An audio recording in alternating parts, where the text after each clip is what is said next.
As jy sukkel met rustelose gedagtes, luister gou hier. Hier is 5 dinge wat jy moet weet oor rustelose gedagtes en deel asseblief hierdie video met iemand wat sukkel met bekommernis, vrees, oordink en daai gedagtes wat jou in die nag wakker hou. Nommer 1, bekommernis laat jou voel jy doen iets, maar dit vat jou nêrens heen nie. Bekommernis is soos 'n wiegstoel. Jy oordink, jou gedagtes maal, jy probeer alles uitwerk, maar aan die einde van die dag is jy nog steeds op dieselfde plek, jy's net nog meer moeg. 1 Petrus 5 sê, werp al julle bekommernisse op hom, want hy sorg vir julle. Werp dit op hom, gooi dit op hom. Daar is dinge wat jy moet doen, maar daar is ook goed wat jy moet oorgee aan God. Nommer 2, jy is nie 'n slagoffer van elke negatiewe gedagte wat opkom nie. Net omdat 'n gedagte in jou gedagtes opkom, beteken nie jy moet dit glo nie. Jy gaan dit nie maak nie. Jy is alleen. Alles gaan uitmekaar uitval. Jy is nie goed genoeg nie. God het jou vergeet. Dit is nie die waarheid nie. Dit is vrees, dit is ou seer en dit is 'n moegheid en dit is 'n leuns. Romeine 12 sê, word verander deur die vernuwing van julle denke.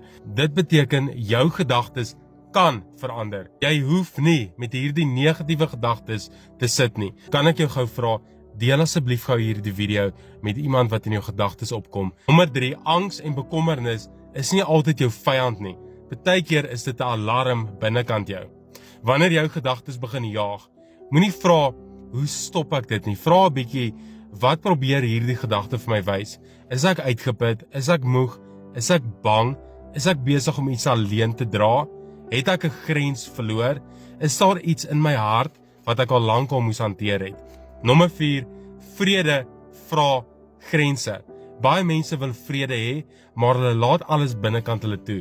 Elke mens se opinie, elke boodskap, elke mens se chaos, elke probleem, elke skuldgevoel, elke vrees. En dan wonder jy, hoekom is jy so moeg? Spreuke sê, wees veral versigtig met wat in jou hart omgaan, want dit bepaal jou hele lewe. En onthou, die Bybel sê, bewaak jou hart bo alles wat bewaar moet word. Jy kan nie jou hart ooplos vir alles en almal en dan verwag jy vrede moet daar bly woon nie. Partykeer begin vrede met 'n eenvoudige grens. Ek is jammer, ek kan nie nou hieroor praat nie. Ek gaan vandag rus. Ek gaan nie hierdie gedagte verder voer nie. Ek gaan nie almal se probleme op my skouers dra nie. Nie alles verdien toegang tot jou hart nie.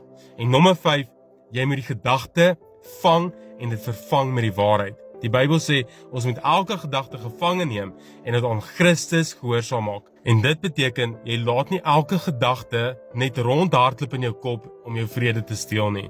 Jy stop die gedagte en jy vra, is hierdie gedagte die waarheid? Is dit wat God oor my sê? Bou dit my op of breek dit my af? Bring dit my nader aan vrede of dieper aan vrees? En dan vervang jy dit.